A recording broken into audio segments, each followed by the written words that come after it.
El glorioso 24 de septiembre de 2014, el avión de pasajeros A320, con el prefijo NIO, alzó vuelo sobre la ciudad francesa de Toulouse. El primer producto de la nueva generación recibió muchas mejoras en comparación con sus predecesores, sobre todo, un motor completamente nuevo. Otro día glorioso, el 9 de febrero de 2016, despegó su hermano mayor, el alargado A321 NIO, y en marzo de 2017, el más pequeño A319 NIO. Sin embargo, el miembro más pequeño de la familia, el A318, no llegó a renacer en la nueva generación. El trío de aviones recién actualizados tenía un gran aspecto y confirmaba el estatus de Airbus como depredador alfa en el mar de la aviación. Y entonces empezaron a ocurrir cosas extrañas. En 2014, Airbus anunció una versión mejorada del A321 NIO que fue bautizada como A321LR. Y en 2018, anunciaron que harían otra versión aún mucho mejor, llamada A321XLR. Hola aviadores, les saluda Sky, y hoy intentaremos responder a la pregunta: ¿existen demasiados A321? ¿A qué se debe esta nueva costumbre de hacer un montón de versiones del mismo modelo? Para entender el origen de esta costumbre, tenemos que empezar por entender qué es el Airbus A321. A principios de 1988, con la certificación y el lanzamiento comercial de su A320 básico, Airbus se armó de valor para seguir desarrollando esta gama de aviones. Así que en noviembre de ese mismo año, los europeos anunciaron oficialmente que habría una modificación que recibió el índice A321. La principal diferencia era, por supuesto, la capacidad. El nuevo avión recibió un par de secciones de fuselaje adicionales y se hizo casi 7 metros más largo. Esto permitió añadir entre 25 y 30 asientos en diferentes disposiciones. Pero el avión también engordó hasta las 83 toneladas, así que para mantener el nivel del rendimiento de vuelo, fue necesario forzar los motores, reforzar la estructura, rediseñar un poco el ala, instalando flaps de doble ranura y aumentando su superficie. Además, para cumplir las normas de seguridad, en lugar de pequeñas salidas de emergencia sobre el ala, la cabina recibió puertas adicionales en toda regla. Hubo muchos más cambios, pero no fueron tan radicales, por lo que se conservó la unificación. El A320 y el A321 son hermanos. Sin embargo, a pesar del éxito del A320, la operación del 321, que comenzó en 1994, no impresionó a las aerolíneas. El avión era espacioso, económico y fiable, pero el tamaño creció a costa de la capacidad de combustible. Su autonomía era inferior a la del modelo base. Airbus no tardó en introducir mejoras. La nueva modificación, denominada A321-200, tenía un peso al despegue máximo de 89 toneladas y este peso adicional venía de un depósito de combustible adicional instalado en la sección central. La autonomía aumentó hasta los 5.500 kilómetros. Como consecuencia, el A321-200 se convirtió en el modelo principal, mientras que el primer modelo, el 100, dejó de producirse. En el año 2000, el avión fue potenciado de nuevo. Llegó a pesar 93,5 toneladas y ahora tenía una autonomía de casi 6.000 kilómetros, lo que era suficiente para dar saltos sobre el Atlántico, en teoría. Vamos a apartar ahora nuestras miradas del avión y analizaremos el mercado que quería conquistar. Hay dos nichos importantes en el mundo de los grandes vuelos comerciales.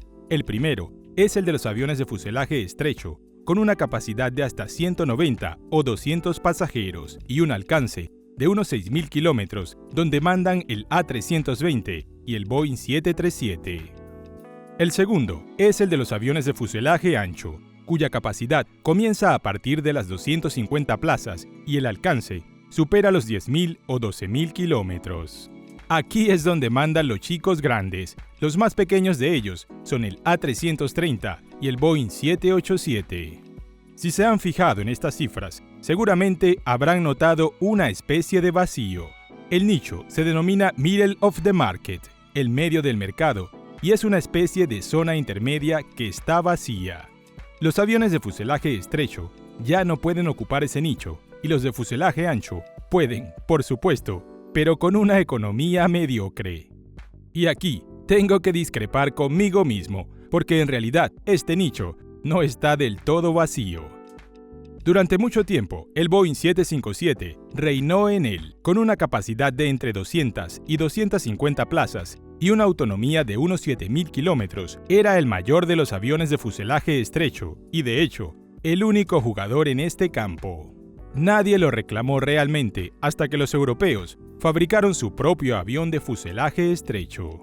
En este sentido, Airbus tenía al mismo tiempo ciertas ventajas y desventajas, y ambos factores estaban relacionados con los lazos familiares.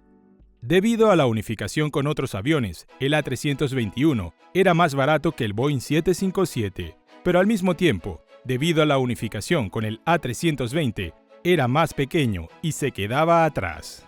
Después de 2004, cuando el Boeing 757 dejó de producirse, hubo más espacio en un mercado que era bastante modesto en ese momento. Pero el 321 todavía no podía apoderarse plenamente de este nicho porque no tenía suficiente alcance, así que las ventas seguían siendo pequeñas. Por ejemplo, entre el 2000 y el 2010 se entregaron 482 aviones del modelo 321. Si esta cifra parece grande, les diré que en el mismo periodo se entregaron 1.762 unidades del A320. En el total de ventas de toda la familia, el hermano mayor representó alrededor del 15%, lo que no era una cifra muy impresionante. Pero esta aburrida época no duró mucho. A finales de la década del 2000, Airbus decidió iniciar una modernización a gran escala de su familia de aviones de fuselaje estrecho, creando básicamente una nueva generación. Las nuevas tecnologías y soluciones permitieron mejorar considerablemente los aviones. Además, los competidores no dormían, así que era imprescindible garantizar la superioridad. El programa, denominado NIO o Nueva Opción de Motor en español, se basaba en las nuevas plantas motrices. Bajo las alas de los aviones actualizados estaban suspendidos el CFM LEAP 1A o el Pratt & Whitney PW1100G. El empuje de los motores apenas cambió, pero el consumo de combustible disminuyó significativamente y en nuestro caso, eso fue un paso adelante. Y el meollo del asunto no es la ecología y el coste del combustible en sí, sino el hecho de que cuanto menor es el consumo, más lejos se puede volar. Y como todos recordamos, este era casi el principal problema de los antiguos aviones.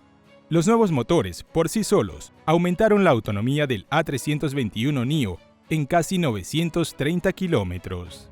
Ahora, en ausencia de un competidor directo, con el crecimiento del nicho de mercado y un excelente rendimiento, la demanda no tardó en llegar.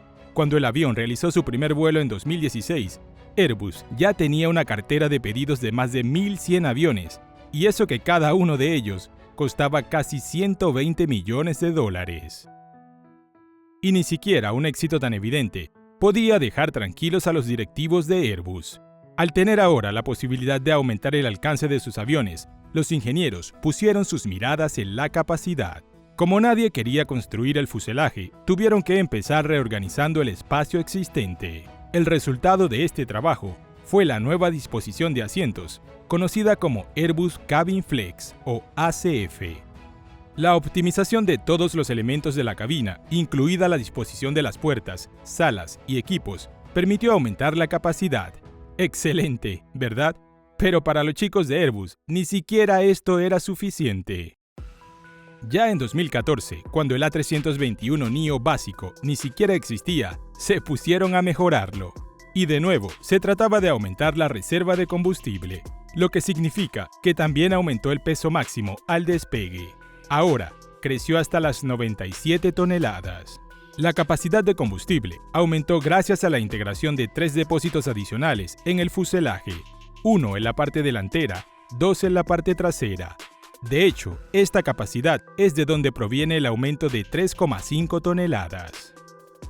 La autonomía de vuelo aumentó hasta los 7.400 kilómetros y gracias a la disposición de asientos ACF, La capacidad de la cabina alcanzó los 206 asientos en una configuración de 2 clases y hasta 244 en la máxima.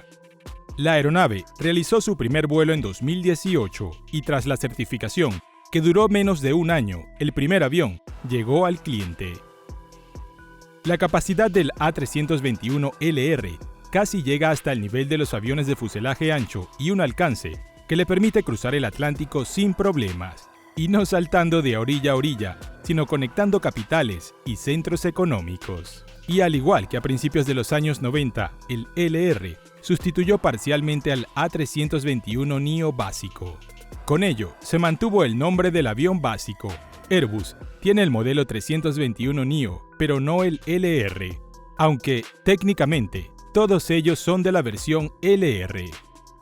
Por fin, Airbus disponía de un avión que superaba sin reservas al Boeing 757, que no se fabricaba desde hacía 10 años.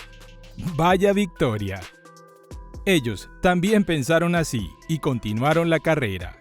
Sí, el rendimiento superó al del 757 y la economía fue casi un 25% mejor, pero los tiempos ya eran diferentes y los clientes nunca estarán totalmente satisfechos.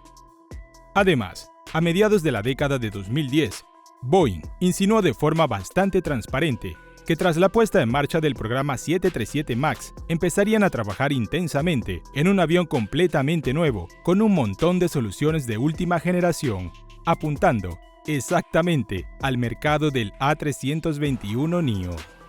Sí, ahora en 2021 podemos mirarlo todo con ironía, pero en aquel momento, cualquier noticia sobre el Boeing NMA se difundía a la velocidad de la luz.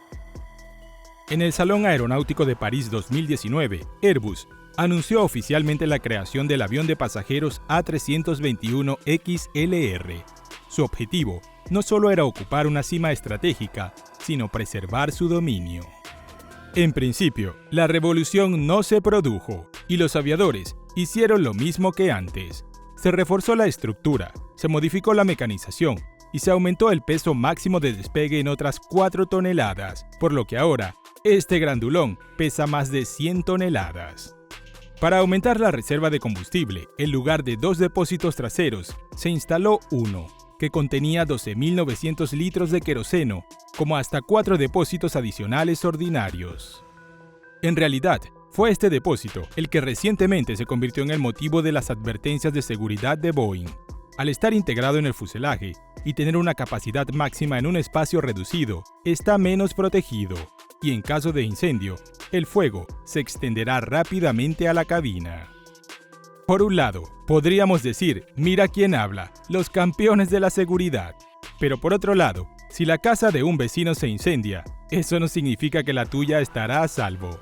Esperemos que Airbus lo haga bien.